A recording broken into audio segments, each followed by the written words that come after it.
Mr Bradley. Mr Deputy Speaker, needless to say, support the bill today. In a very short period of time, I'm going to focus on some small elements of it. We've heard a lot about planning today, which speaks to the fear that I raised with the Housing Minister just a week or so ago when I heard that planning had been put in with the Levelling Up bill. I understand all the many reasons expressed very eloquently by an honourable friend from the Penistone and Stockbridge just a few minutes ago about why housing is so important to levelling up agenda and to improving lives and communities. It's also a very complex and often controversial conversation to have, as evidenced by the fact that it's dominated the debate today. My ask of the front bench and of the Secretary of State in particular is not to allow the often very difficult debate around planning to delay what is a broadly supported and fairly straightforward other part of the bill around empowering local leadership, around devolution and bringing forward the vehicles that we need to bring forward investment. I am fearful of that as this goes on, and timing is absolutely of the essence in terms of delivering on our promises in this area. It needs to move quickly, not least because in reality devolution is often the best way to deliver many of the outcomes we'd like to see from planning reform.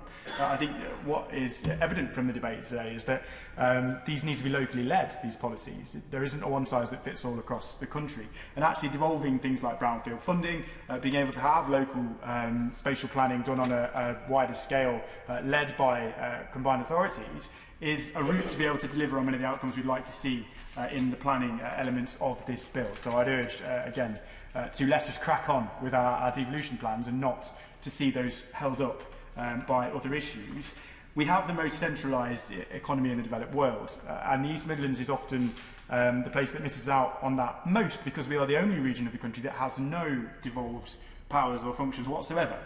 Which is incredibly frustrating, and we often look across the border to the West Midlands or up into South Yorkshire with envious eyes at some of the additional powers and funding that they receive. But we have a plan, and we are working through it in tandem with local leaders around the region. I declare my interest. I am one of those local leaders who is actively bringing forward a devolution plan to government, and we want to be able to get on with it. By the end of this year, we will have a structure, we will have a set of powers negotiated with the department and with government, and the only thing we'll be waiting for is this piece of legislation.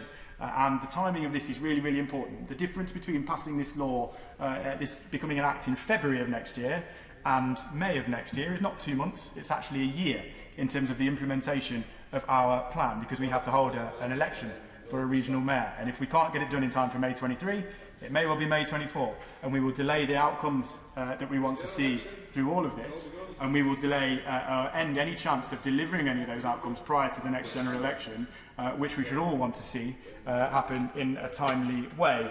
So timing is hugely important, and backing from the Treasury is hugely important, Mr Deputy Speaker, because what we cannot see is the East Midlands and other deals that come forward over the course of the coming years be second-rate deals compared to those that have gone before, or to not have the equivalent powers or backing or financial support from the Treasury that the West Midlands or Greater Manchester have had. What we need to put in place is a framework that is suitably accountable for government and suitably practical for us on a local level that we can then build on in the way that things have been built on in the West Midlands or Greater Manchester, to give us the additional powers when we build that relationship with government, when we build that trust and we show that we can deliver on those key priorities, to be trusted with more on that regional level, because as this debate has shown, so much of the Levelling Up agenda needs to be tackling local priorities led by empowered local communities. And that is hugely important. There is a huge opportunity for us to crack on and deliver it, Mr. Deputy Speaker, as I've said. The only thing we're waiting for is for this bill to pass. So I'd urge government to make sure that we can get those simple bits